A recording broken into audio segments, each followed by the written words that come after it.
Quem acompanha as transmissões, as entrevistas da Revista Vitória sabe que nós sempre as fazemos às quintas-feiras e, no entanto, os episódios do final de semana passado fizeram com que, nas nossas conversas cotidianas, o Flávio levantasse a possibilidade de dar uma entrevista que a gente já tinha pedido para ele ainda não tinha topado, dar uma entrevista sobre os movimentos do futebol, tanto internamente, as disputas de campeonatos, etc., como o seu vínculo com questões políticas.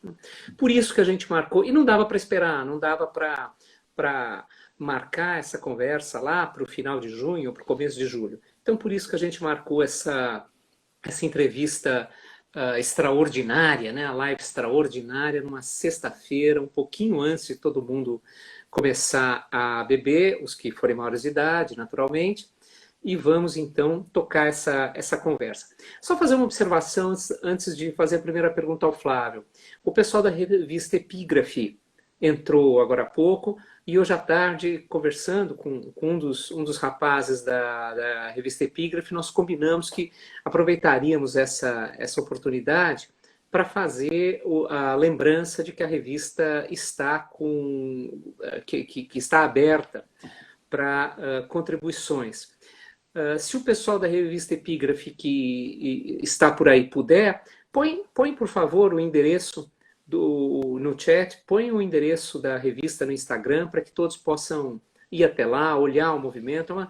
É uma belíssima revista, um trabalho importantíssimo do pessoal da graduação da História. Vamos lá.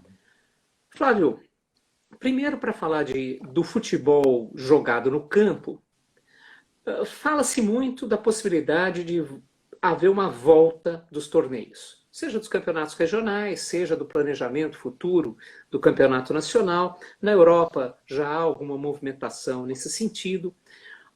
Como está essa conversa? O que tem no horizonte para a volta do futebol em campo? Bom, Júlio, primeiro, boa noite. Você consegue me ouvir bem? Tá tranquilo? Tranquilo, tá? Ótimo. Beleza. Boa noite a todos e todas que estão acompanhando aí essa nossa conversa.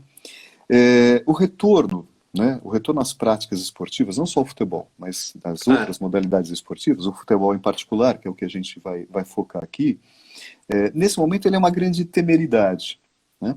Ele obedece muito à lógica, né, de uma sociedade espetacularizada, de uma sociedade do espetáculo, né? As pessoas precisam do futebol, e esse grande complexo econômico que representa o futebol, né? Uma grande engrenagem, um grande negócio. Eu digo que é uma temeridade porque o ator principal do futebol, não o único, né? O ator principal do futebol é o atleta. Evidentemente, é o jogador de futebol. Há um outro ator também muito importante, que é o torcedor. Né? Essa chamada de a volta, o retorno, e mesmo em alguns lugares, como na Alemanha, em alguns lugares onde já está acontecendo isso, a retomada, de um lado, ela exclui a presença do torcedor. Né? Então, é mais uma exclusão num processo que vem se acentuando, Júlio, com a arianização.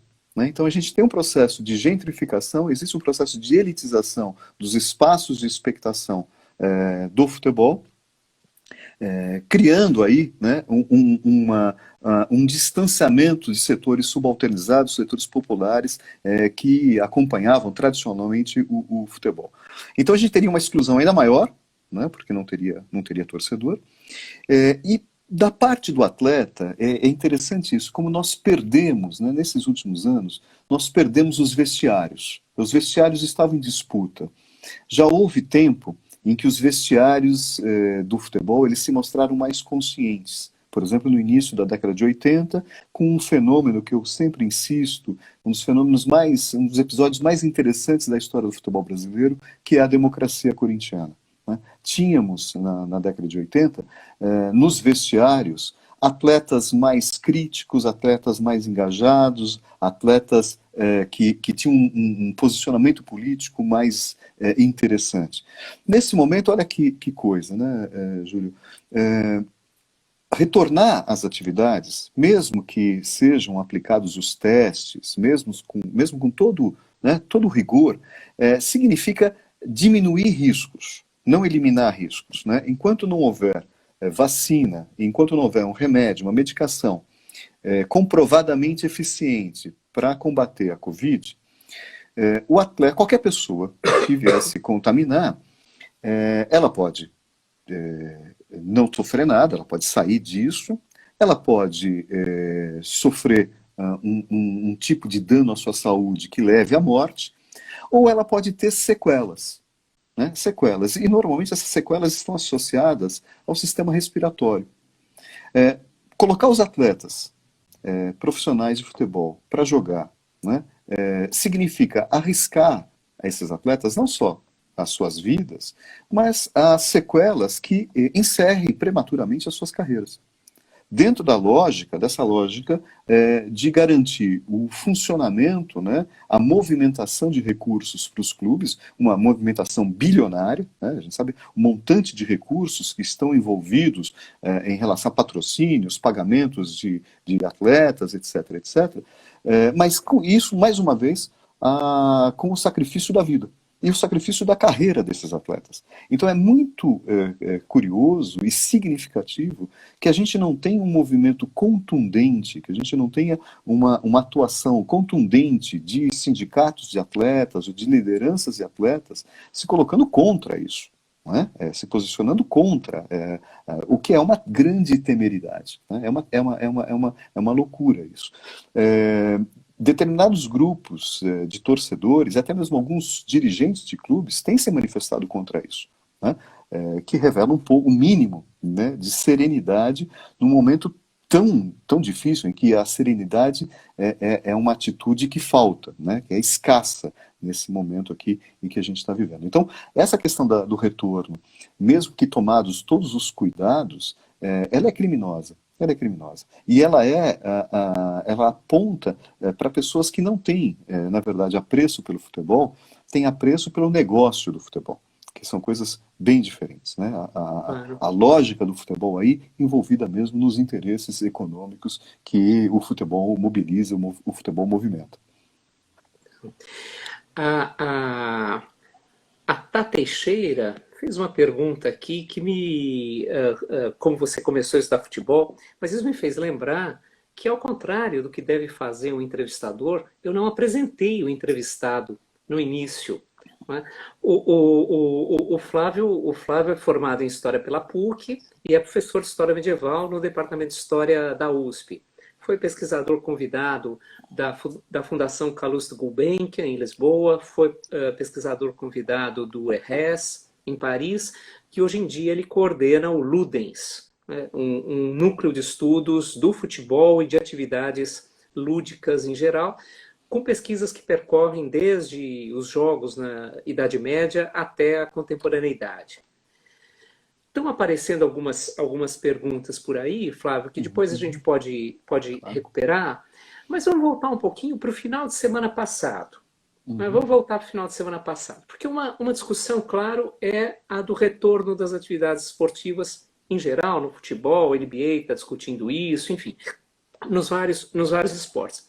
Outra coisa é a maneira como um outro personagem, um personagem central do mundo esportivo, que é o torcedor, se comporta diante do que nós estamos atravessando, seja no Brasil, seja fora do Brasil. No final de semana passado foi típico dessa manifestação do torcedor.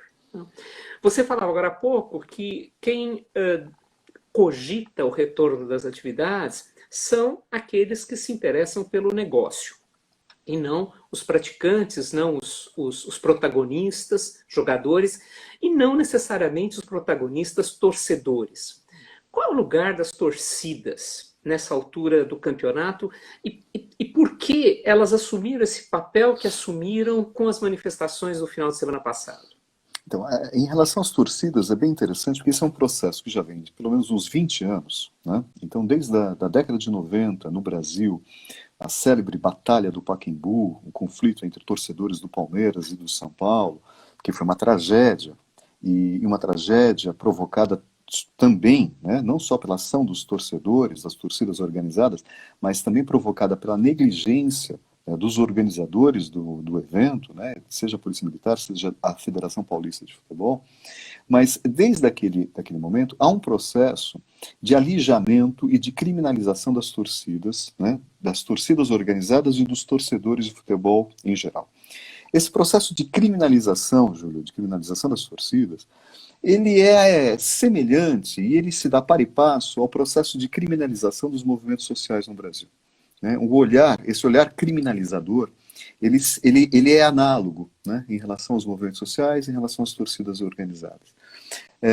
No caso das torcidas, ele visa justificar esse processo de elitização, né? Essa transformação dos espaços de expectação em espaços de setores privilegiados, né? O grande negócio que se montou em torno das arenas, né? Então, no lugar daquele estádio, aquele velho estádio de futebol, que nós tínhamos, de certa maneira, até uma representação da própria sociedade, né? Se a gente lembrar para o antigo Maracanã, que havia até a geral, então todos os setores da sociedade, todos os setores da sociedade estavam representados no Maracanã. Era possível, era acessível, né, que pessoas muito pobres, pessoas sem recursos, assistissem a partidas no estádio do Maracanã.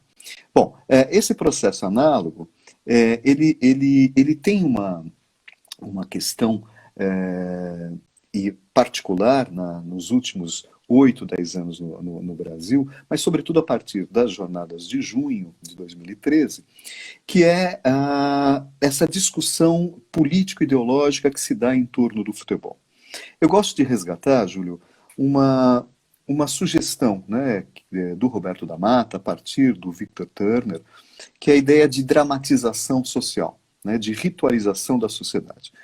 O Roberto da Mata vai sugerir que o futebol, dada a importância que ele tem na sociedade brasileira, ele tem a capacidade de expor, de encenar e de dramatizar alguns dos nossos conflitos, dos nossos maiores dilemas, né?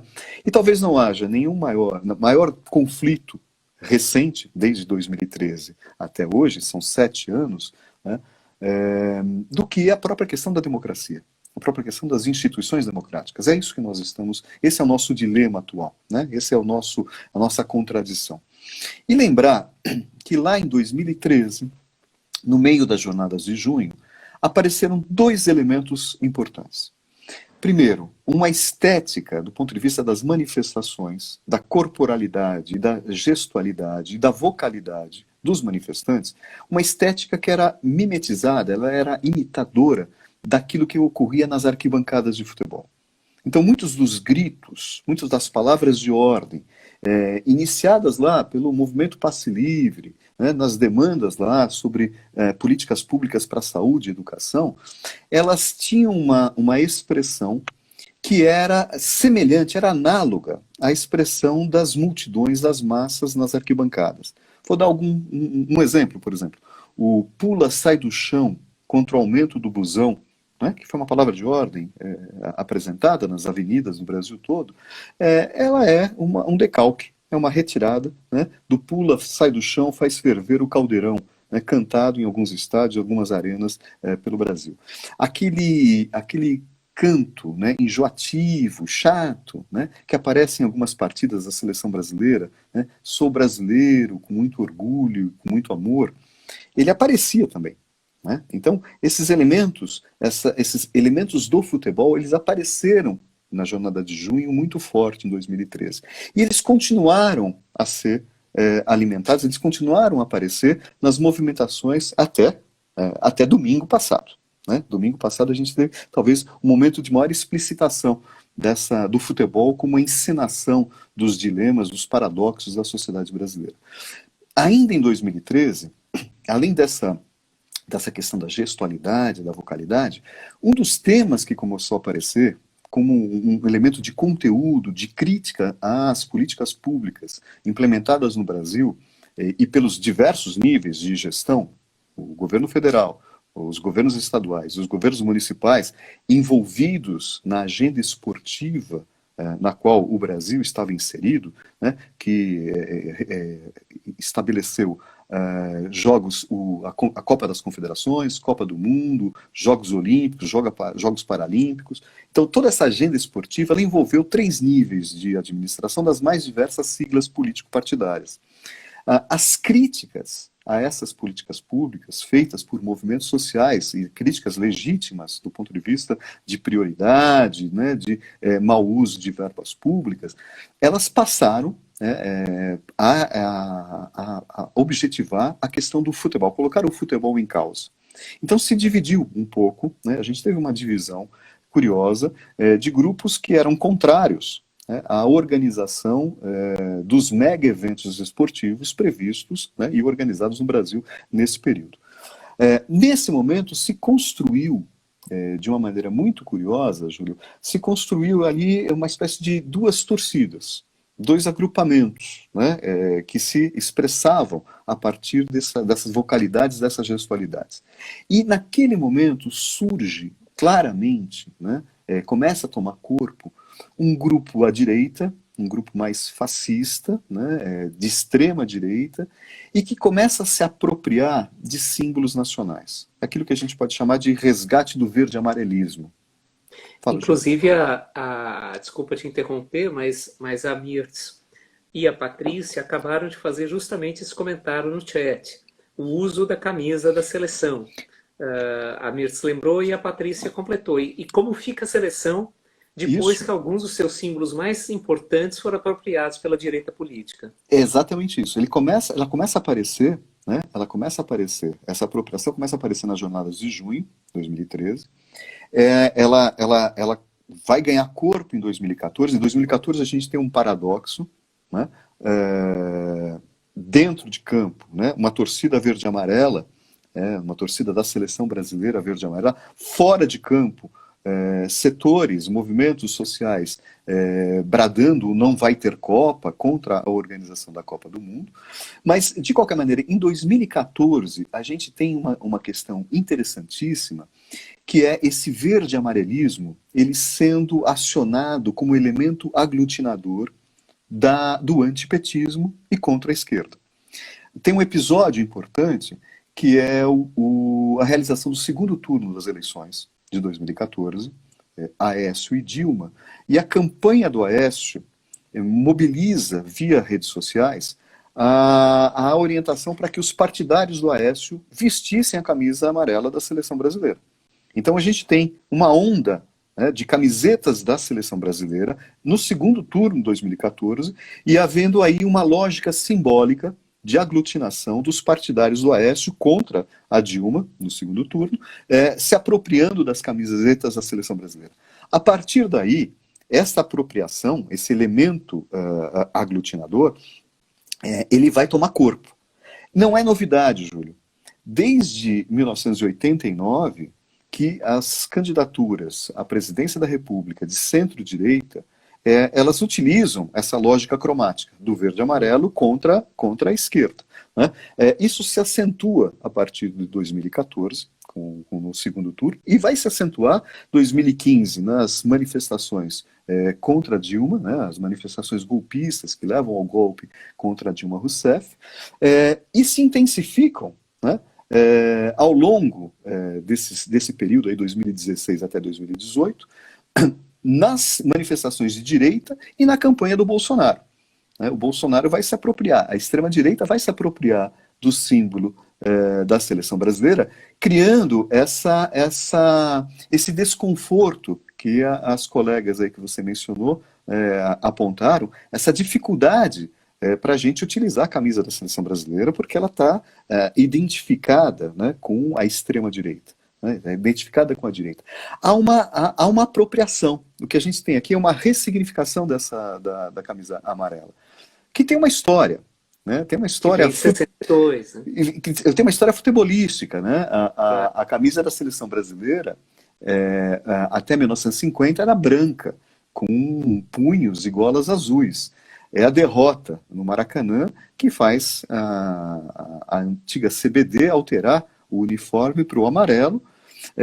Em 58, a seleção ganha da Suécia na final com uma camisa azul, porque a Suécia joga de amarelo e tem que improvisar uma camisa azul, porque E nem segundo tinha. Paulo Machado de Carvalho, é um manto, a cor do manto de Nossa Senhora, né? Cor do Tem a manto Nossa menor. Senhora, e não havia uniforme, não tinha sido levado o uniforme de Sim, outra sim, cor, eles têm que improvisar na semana, ali, nos dias que antecedem a final, uma afinal. camisa azul. Mas a partir daí, de 62, a vitória no Chile, depois 70, né, a camisa amarela da seleção brasileira, ela se torna um símbolo oficioso do país. Ela não é um símbolo nacional, oficial, mas ela é um símbolo oficioso. Durante a ditadura, esse símbolo ele é utilizado, né? A seleção brasileira foi instrumentalizada, né, como reforço à propaganda da ditadura militar. Há uma, há uma ressignificação numa chave democrática nos anos 80, com a seleção de 82, Sim, comandada por ninguém menos do que o Sócrates, né, que tem um posicionamento político bastante interessante na sua trajetória, e a vinculação do Sócrates à democracia corintiana, que eu volto a repetir, é o episódio talvez mais interessante da história do futebol brasileiro. E depois, em 84, com a campanha das diretas. A campanha das diretas, ela utiliza a cor amarela, né? Então a lógica cromática é o amarelo. Há muitas camisas da seleção brasileira que são utilizadas nas diversas manifestações, nos comícios. E lembrar que o locutor da campanha das diretas é, na época, bastante. Osmar Santos, o principal locutor esportivo, o principal Sim. locutor do futebol brasileiro, né? O grande Especialmente locutor. futebol. E aqui, sobretudo aqui no último comício, no comício do Vale do Anhangabaú, de 84, além do Osmar Santos, estão presentes os integrantes da democracia corintiana, né? Sócrates, Casagrande, Vladimir, Zenon, e o Sócrates fala, né? Ele Sim. discursa durante o comício. É interessante porque você tem uma reapropriação deste amarelo numa chave democrática, de refundação da República Brasileira, uma refundação democrática da República Brasileira, que também vai ser utilizada na campanha do Tancredo, mesmo Tancredo vencendo lá no colégio eleitoral por vias indiretas. Então o que a gente tem? Essa camiseta, que eu queria falar para os colegas aqui que estão nos acompanhando, ela é um símbolo flutuante, ela é um operador cultural. Como o futebol, eles podem ser utilizados numa chave de dominação, de exploração, mas também podem ser utilizados numa chave de transformação e de crítica. O que nós vimos no domingo passado, e espero que se repita, né, nesse próximo domingo no Brasil, o que nós vimos na Avenida Paulista é um retrato muito interessante de como o futebol se tornou um elemento, um ingrediente cultural que expressa essa polarização política no Brasil atual. De um lado, né, ali perto da Fiesp, as tradicionais camisetas da seleção brasileira, amarelas, né? E junto com as bandeiras do Brasil, e aí o símbolo nacional, o símbolo oficial, que é a bandeira, e aí os grupos fascistas, né? Os integrantes aí de diversos grupos fascistas, propalando uma identidade geral. Né, essa identidade sou brasileiro, que é um apelo acionando sentimentos, acionando afetos da identidade nacional. Um símbolo poderoso. Né? É difícil, né, debater e questionar o patriotismo. Né?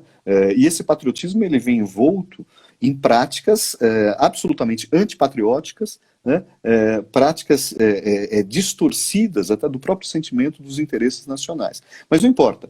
Aquele grupo vestido com a camisa, né, com camisetas da seleção brasileira, na sua grande maioria, propala uma identidade nacional homogênea, né, e autoritária. Então é a ideia, nós somos brasileiros, né, e busca inimigos internos, na lógica mesmo da própria Constituição do Estado brasileiro. Né? O Estado brasileiro, em vários momentos da sua história, ele tentou identificar os seus inimigos externos. Nesse momento, recorrendo a esse mesmo expediente retórico que esses grupos de extrema-direita se apresentam. E com um projeto né, Júlio, um projeto explicitamente, um projeto de ditadura. Um projeto defendendo a ditadura, defendendo uma ruptura institucional, no sentido de fortalecer o executivo, né, ameaçando fechar ou interferir no Supremo Tribunal Federal e ameaçando fechar Congresso Nacional e prender governadores. Né? Então, e fechar partidos e perseguir opositores, perseguir a esquerda. Então, o projeto que está sendo veiculado por esses partidários, né, da direita, que vestem a camiseta da seleção brasileira, é um projeto que ele articula esses dois elementos. A identidade nacional numa chave autoritária com um programa de golpe, de implementação da ditadura militar. E olha só que interessante, Júlio. Do outro lado da Paulista, o que a gente viu? Né? No domingo retrasado, um grupo de torcedores de futebol ligados ao Corinthians se apresentaram, um grupo pequeno, havia lá 20, talvez 30 pessoas no máximo, se apresentaram se posicionando contra essas propostas golpistas dos fascistas. E se apresentaram como? Com as suas camisetas de futebol. Sejam camisetas do Corinthians, alguns com camisetas da principal torcida organizada do Corinthians, que são os Gaviões da Fiel, e outros com camisetas antifascistas. Então era um grupo heterogêneo de torcedores, ligados a tipos, né, torcedores de naturezas diversas, que anunciaram um enfrentamento. Isso já estava acontecendo em Porto Alegre. Em alguns domingos, grupos antifascistas, naqueles grupos antifascistas, havia coletivos antifascistas ligados ao Internacional de Porto Alegre e ao Grêmio. De domingo retrasado para domingo passado, houve uma mudança. Desceu o bonde do Gaviões da Fiel. Né? Então, a manifestação que a gente viu é de talvez 1.500 torcedores, não dá para contabilizar, mas algo em torno disso, eram integrantes da Gaviões da Fiel que apareceram ali fortemente. Né? E aquele espetáculo esteticamente interessante, mas forte, né? O bonde andando, né? E defendendo a democracia. Olha que interessante, havia também torcedores do Palmeiras, de coletivos palmeirenses, né?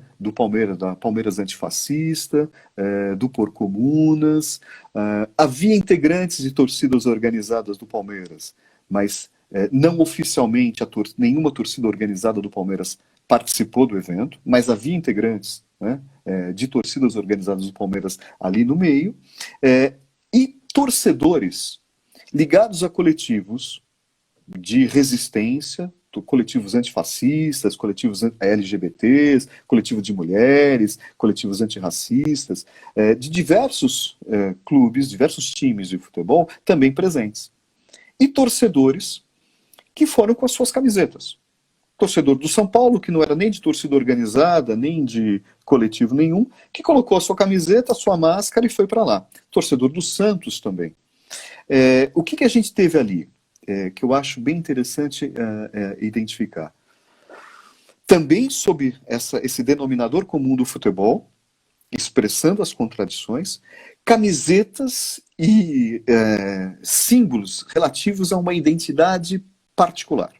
Não uma identidade geral, como a gente vê do outro lado, essa identidade homogênea nacional. Não, mas uma identidade particular, a identidade clubística, que também é uma identidade, também aciona índices, né, identitários e que formam e criam determinadas culturas no campo do futebol. Uma identidade clubística que se colocou ali na Paulista a despeito das grandes rivalidades entre esses torcedores e esses clubes. E aqui tem um elemento interessante. Esses torcedores, né, são rivais. E uma rivalidade que, como eu apontei, pelo menos desde a década de 90, mas até antes disso, ela se expressou em episódios violentos, episódios de enfrentamento de torcedores organizados de vários clubes. No entanto, no domingo passado, a gente presenciou a convivência democrática de torcedores com identidades diversas, compartilhando o mesmo espaço e um programa político comum, que é a defesa da democracia e o combate ao fascismo. Olha que interessante, a gente tem aqui a diversidade, a gente tem a heterogeneidade, o que a Liga, ao contrário dos agrupamentos fascistas que estavam com a camiseta verde e amarela, que propalavam uma homogeneidade autoritária, aqui a gente tinha uma diversidade democrática, comprovável pela convivência, pela presença, pela participação, né, de grupamentos, na sua imensa maioria, de corintianos, que viram torcedores com camisetas de outros clubes e que não saíram distribuindo pancada, agredindo esses torcedores. Muito pelo contrário. A despeito das rivalidades clubísticas, né, a construção na prática de uma plataforma e um programa de democracia pelo futebol. É bem curioso, Júlio, porque talvez uma das nossas maiores aflições nesse momento é a dificuldade de a gente passar, né, aqueles que defendem a democracia no Brasil, aqueles que se incomodam com as ameaças, se incomodam de verdade, com os riscos que as instituições democráticas, que o Estado de Direito no Brasil estão correndo, a nossa dificuldade de superar determinadas diferenças no campo político. Estou pensando no campo político partidário, estou pensando no campo dos movimentos sociais, do movimento sindical. Né? Então, a nossa dificuldade de articulação, né, e de construção de um programa, um programa antifascista, né, que me parece que é a pauta, né, a grande questão hoje para nós, é a construção de um programa antifascista, a dificuldade que a sociedade civil tem, e os partidos políticos têm tido, e as lideranças políticas, e eu não estou pensando só as lideranças de esquerda, também estou pensando nas lideranças de centro, as lideranças de centro-direita, a dificuldade em construir e superar animosidades, rivalidades, ressentimentos, problemas de disputas políticas recentes, em nome da democracia. Né? E perceber que existe aí um risco muito grande, que é a implementação de uma ditadura fascista, de um Estado mais policialesco ainda no Brasil. Olha que interessante, no vácuo disso, enquanto a gente está nesses 2 meses e pouco de isolamento social, nós estamos nos amargurando com isso, né, esperando, a cada dia a gente espera nas redes sociais, na imprensa, a gente espera uma notícia boa. Né, a gente espera uma notícia boa que faça, bom, quando é que a gente vai conseguir uma articulação para derrubar o Bolsonaro? Né? Quando é que a gente vai conseguir uma articulação para evitar o risco de um golpe fascista? No vácuo disso, Júlio, então, olha que interessante, na incapacidade momentânea, e eu acho que é uma incapacidade momentânea, eu sou otimista, eu espero que a gente consiga superar isso, mas diante da incapacidade momentânea, da gente conseguir articular isso, as torcidas, né, aquelas criminalizadas, aquelas que têm todos os estereótipos, né, de que são os trogloditas, uns brucutus, né, gente que tem que ser presa, as torcidas que têm que ser eliminadas, têm que ser banidas, as torcidas dão um exemplo, né, na prática, né, de capacidade de convivência democrática com as suas diferenças, que são bastante grandes, bastante profundas, em função de todos os conflitos que elas também têm, entre elas as vendetas, as histórias de vendetas que essas torcidas têm, inclusive com torcedores, com integrantes dessas torcidas que acabaram morrendo. Né? Então, nós estamos falando de coisas bem sérias aí do ponto de vista da convivência. Mas também eu acho que é muito bonito. A gente tem um momento histórico, domingo passado. Domingo passado a gente assistiu a um momento histórico, um momento importantíssimo. Não sei se isso vai vingar, né? Não sei se isso vai ter frutos, né? Vamos ver o que vai acontecer domingo agora. Há informações de diversos lugares no Brasil em que as torcidas vão sair, torcidas antifascistas, coletivos, torcidas organizadas, torcedores. eu não sei qual que vai ser o resultado disso, né? Parece que também movimentos sociais vão sair, partidos políticos também vão sair, né? Então há uma série de estímulos para que domingo a gente tenha, a despeito da pandemia, a gente tenha uma certa movimentação social, que pode mudar um pouco o caráter disso. Pode ser, Júlio, que essa presença das torcidas tenha sido, para usar uma metáfora futebolística, pode ser que tenha sido só o pontapé inicial de um jogo que vai ser jogado em vários níveis, em vários campos, né? Inclusive no parlamento. Né? Todos os campos eles vão ter que ser campos de disputa. Pode ser que não, pode ser que dê errado, a gente tenha uma repressão tremenda, infiltrados, e termine domingo, termine numa grande frustração.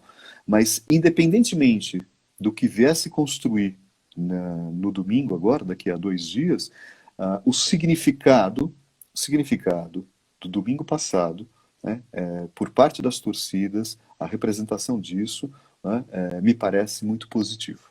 Me parece muito positivo e significativo da cultura, da sociedade brasileira nesses últimos anos. Apareceram várias questões aí que retomaram aspectos de que você já tratou, e há um tema que foi recorrente em várias falas, que é uma volta, né? Quem levantou essa questão lá atrás foi o Max, que agora pergunta sobre os partidos, tal coisa, mas lá atrás o Max falou assim, bom, por que se perdeu o vestiário? Para usar a imagem que você usou lá atrás, lembrando, evocando a democracia corintiana, por que se perdeu o vestiário? E depois, em vários momentos, apareceram questões ligadas. Bom, muita gente falou das camisas, tal, coisas muito interessantes, mas ao fato de que os jogadores falam pouco. E será então que o momento que a gente está vivendo é que a arquibancada fala mais que os jogadores, porque os jogadores, por N motivos, querem ficar quietos, precisam ficar quietos, não manejam um repertório que lhes permita participar, como lá atrás o Sócrates, o Vladimir, o Casagrande, etc., participavam. Quer dizer, a voz, perdemos o vestiário, mas ganhamos a arquibancada. Então, eu acho que são duas coisas um pouco diferentes, né? E eu entendo a pergunta do Max, entendo a inquietação dele. Eu acho que nós não ganhamos a arquibancada, setores da arquibancada não conseguem se manifestar na arquibancada. Ou porque estão excluídos nesse processo de gentrificação, de elitização, ou mesmo por causa da repressão que existe hoje nas arquibancadas. A dificuldade que a gente tem das diversas torcidas, dos diversos coletivos, em levar uma faixa de protesto para dentro das arenas, dentro dos estádios. Né? Então há um silenciamento e há uma vigilância muito grande da expressão política nas arquibancadas. Né? E é quase um paradoxo. Né? Se a gente lembrar, há uma foto icônica de 1979, numa partida Corinthians e Santos, em 79, que é aquela faixa anistia ampla, geral e restrita, que foi levada para o estádio, foi aberta no meio da Gaviões da Fiel e empunhada de um lado pelo Chico Malfitani e do outro lado pelo Antônio Carlos Fon. Essa expressão, né, política, e depois, algumas semanas depois, no mesmo estádio do Morumbi, numa partida Santos e Palmeiras, torcedores do Santos levam uma faixa semelhante e abrem essa faixa pedindo anistia. O que tem acontecido recentemente, por exemplo, as manifestações que tentaram ser feitas exigindo apuração, né, dos mandantes do assassinato da Marielle, da vereadora do Rio de Janeiro, a dificuldade que esses torcedores tiveram para entrar com faixas, entrar com pequenas bandeiras, burlando a segurança, né, construindo faixas com letras estampadas na camisa e depois se agrupando para poder dar o seu recado. Então, há uma repressão. Eu estou partindo daí porque calar as arquibancadas, impedir que as arquibancadas possam se manifestar politicamente, está associado ao fim da festa, à repressão à festa. As torcidas hoje são cada vez menos festivas. Aqui em São Paulo é proibido entrar com bandeiras, com mastros, né? Então há uma restrição aos instrumentos musicais, aos adereços que essas torcidas podem fazer, há uma diminuição dos espaços que essas torcidas têm dentro das arenas e dos estádios. Junto com isso, junto com essa criminalização das torcidas, esse olhar estereotipado de que esses torcedores são todos violentos, aproveita-se isso para se cercear o direito legítimo de se posicionar politicamente, né? E apresentar essa massa torcedora, poder se apresentar politicamente. Eu acho que isso tem eco no vestiário. Estou partindo daí porque acho que a gente perdeu o vestiário, né? A gente perdeu a disputa política no vestiário, primeiro pela própria dinâmica dos atletas profissionais de futebol, né? O último grande movimento foi o Bom Senso, né? O Bom Senso Futebol Clube, liderado ali pelo Paulo André e alguns outros atletas. Acho que a gente tem um contexto de refluxo, um contexto mais conservador, e esses atletas, eles foram, de certa maneira, empurrados, né? Influenciados por essa cultura mais conservadora. Isso de um lado. Por outro lado, a gente não tem esse contraponto, né, das torcidas podendo sinalizar para esses atletas, né, determinadas questões contra o racismo, contra o machismo, contra a homofobia. Então, nesse aspecto, a gente tem uma espécie de bloqueio de comunicação. A única comunicação que a torcida consegue exercer com os atletas é no sentido da competição, da vitória, né? Essa vitória para essa lógica da competitividade. No entanto, nos últimos 2 anos, esses atletas eles se politizaram, sim. Eles se politizaram à direita. À direita. Em 2018, foi muito triste, muito difícil acompanhar o Campeonato Brasileiro 2018 e assistir a comemorações de diversos atletas, né, que faziam gols e comemoravam fazendo arminha, a gestualidade ligada à campanha do Bolsonaro. É muito triste, é muito difícil acompanhar as declarações do goleiro Marcos do Palmeiras, que se tornou um extrema-direitista contundente, né? E a cada dia ele posta coisas horrorosas nas suas redes sociais. Então, Eu sabia disso. Sabia disso. Mais muito uma ruim. prova de que o titular tinha que ter sido o Rogério Ceni, né? Que também não é muito diferente, né? Não é muito diferente do Marcos. Mas, assim, o que é interessante, a gente tem um contexto e faltam lideranças mesmo entre esses atletas, né, que consigam persuadir e contrapor, né, essa maré conservadora. E esse bloqueio, eu acho que esse bloqueio, do ponto de vista, as torcidas mais à esquerda, as torcidas antifascistas, os coletivos de resistência, não conseguirem espaços nas arquibancadas e não conseguirem se contrapor, né, e apresentar elementos que pudessem vir a interferir até no debate interno dos vestiários, né? Então, eu acho que tem um pouco isso, né? Nós perdemos por uma série de fatores, mas perdemos. Agora, nós não estamos nos vestiários, né?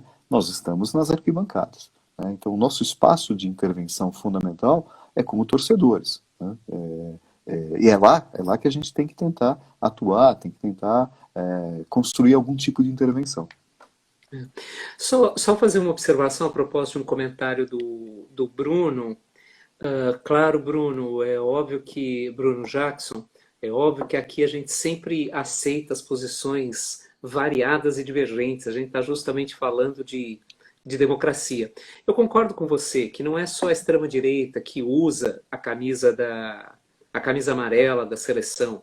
Todos podem, inclusive já foi comentado no chat que há um movimento de atletas pela democracia, atletas pela liberdade, que busca a reapropriação da camisa amarela.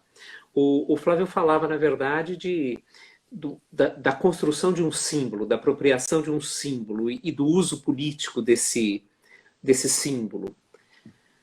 Bom, eu não vou conseguir repassar todas as questões que foram aparecendo por aqui. Apareceu discussão acerca da FIFA, apareceu, ah, enfim, todo tipo, sobre o fato de que o presidente da República usa a camisa de vários times, a dificuldade dos partidos de se relacionarem com esses movimentos que estão na rua, os partidos políticos, né, as instituições partidárias, ou seja, vários comentários, todos muito interessantes, que a gente não consegue dar conta de todos, mas que na verdade caminham mais ou menos para o seguinte sentido: essas torcidas estão fazendo alguma coisa, essas torcidas estão abrindo um espaço, há uma brecha, e para usar a terminologia de maio de 68, né, há uma brecha. Se essa brecha vai ser aproveitada ou não, ainda não dá para saber, né? Agora o chat foi tomado por uma discussão sobre a dificuldade de ser palmeirense. Isso sempre foi, a gente sabe. Não tem jeito. Eu, como palmeirense, acho que todo mundo não, mas acho que a maioria aí sabe, né, que eu sou palmeirense. Até tinha umas brincas nas chamadas, né? Alguém já fez um meme, colocou lá algumas Isso, alusões. Então, teve uma ironia em relação ao legítimo Mundial do Palmeiras em 1951. Então, aos palmeirenses e aos não palmeirenses, eu estou vendo que aqui começa a entrar uma discussão do Rogério Ceni e tal. É com muita tristeza que eu vou me referir ao Marcos, né, porque, indiscutivelmente, como atleta, como jogador do Palmeiras, ele é um atleta respeitadíssimo, né? No entanto, né, as posições políticas dele recentes são, na minha avaliação, deploráveis. E eu fico particularmente à vontade para me referir a isso, porque eu olho com uma inveja, né? Uma inveja bacana, mas uma inveja a presença de determinados atletas de outros clubes, de outras agremiações, que não do Palmeiras.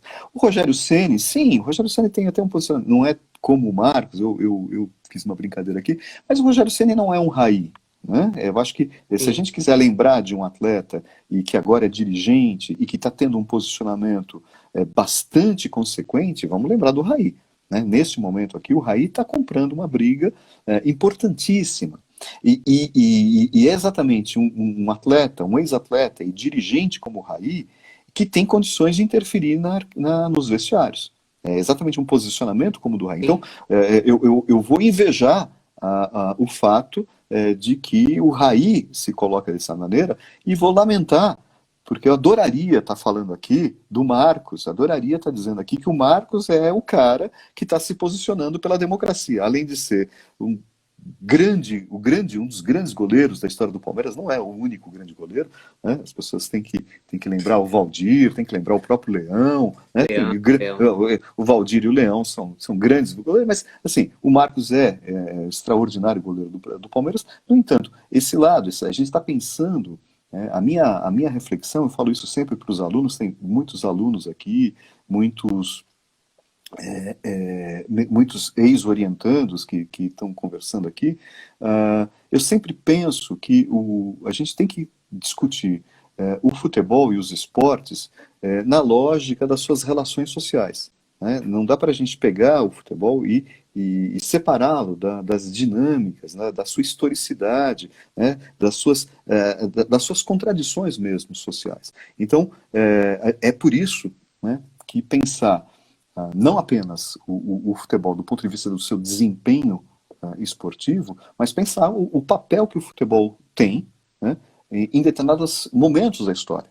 E essa quadra histórica na qual nós estamos inseridos, ela é trágica, ela é assustadora do ponto de vista da dramaticidade que ela traz e das implicações que ela pode levar.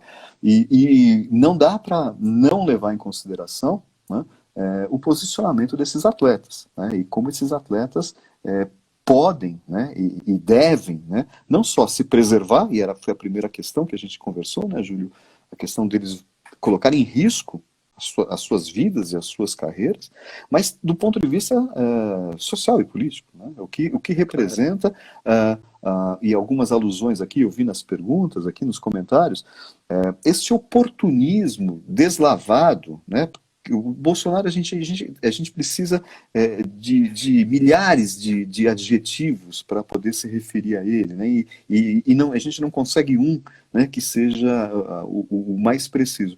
Mas, evidentemente, do ponto de vista do futebol, o oportunismo, né? Um oportunismo que é uma violação, talvez, de uma das questões mais básicas da torcida, né, dos torcedores de futebol, que é a filiação clubística, né, que é a paixão clubística. Você torce para um clube. Existe o fenômeno da bifiliação, né, do biclubismo. Você torce para um clube do Nordeste, você torce para um clube do Sudeste, alguns torcem para o Milan, né, torcem para um clube europeu.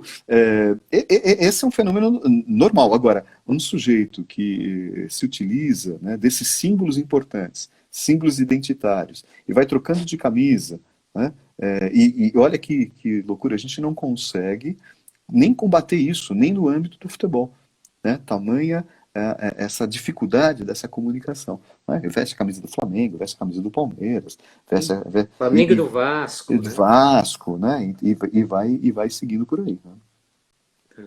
Bom, a Andrea está celebrando o Grande Avaí, que é também o clube do Guga. Do jogador de E tênis. nós vamos ter que encerrar a transmissão porque está acabando o nosso tempo, já já vai cair a conexão. Não dá, infelizmente, para responder a todas as perguntas. O Bruno lembrou que, lógico, quando se fala em alguns atletas da direita, não é uma generalização, né? Porque há atletas em várias posições, de forma nenhuma é Claro. possível você uniformizar. Então, para a gente fechar, Flávio, que a gente tem 2 minutos aí para encerrar, eu vou pescar uma questão e eu juro que não é proteção E nem provocação. desse tal Francisco Alambert que está nos assistindo e que eu não sei muito bem de onde é, que pergunta se a identidade futebolística pode substituir a identidade classe que parece ter desaparecido e se as torcidas organizadas são representantes do novo precariado. A gente tem 2 minutos só. Então, Chico, eu acho que não. Eu acho que não. No contato que eu tenho tanto com as integrantes das torcidas organizadas, quanto, sobretudo, com essas torcidas de resistência, torcidas antifas, a discussão de classe ela se coloca o tempo todo, né? Então, ela se coloca muito fortemente, né? Eu acho que é uma sobreposição. É uma sobreposição de identidades de classe e a identidade clubística. A própria construção da torcida do Corinthians, que assumiu o protagonismo desse movimento recente, Chico, a própria autoimagem, né, que essa torcida anuncia é de ser representante das camadas populares, né? Sou maloqueiro, sou sofredor, né? Então esse tipo de autoimagem é construída, constrói uma identidade que é uma identidade de classe, né? Quando os dirigentes dos Gaviões da Fiel apontam para uma coerência em estarem do lado da democracia, eles resgatam essa questão de estarem do lado do povo, né, e das classes sociais exploradas no Brasil. E aí os posicionamentos políticos, ideológicos recentes dos Gaviões, até mesmo nas últimas eleições de dirigentes dos Gaviões. Agora, para fechar, Júlio, e essa conversa com o Chico a gente retoma, eu acho que é bastante interessante, eu acho que é interessante pensar no domingo, né? E deixar aqueles que não se sentirem à vontade para irem, por várias razões, né? Desde o risco de enfrentamento com a polícia, até o risco de disseminar ainda mais a pandemia, porque é uma aglomeração, há uma campanha que está sendo veiculada no Brasil, em várias cidades do Brasil, que é manifestar apoio a essas ações que vão ocorrer no domingo, colocando uma bandeira do seu clube na janela da sua casa, né? É uma maneira da gente construir uma diversidade no âmbito do futebol, uma diversidade e na luta pela democracia. Então, sugeriria eu àqueles que acompanharam e que gostaram que aderissem, né, e se não puderem ir às manifestações no domingo, colocassem uma bandeira do seu clube, né, na janela, mostrando. É uma maneira reversa, Júlio, daquilo que foi feito com a bandeira brasileira durante esses anos todos aqui de ofensiva da extrema-direita, né?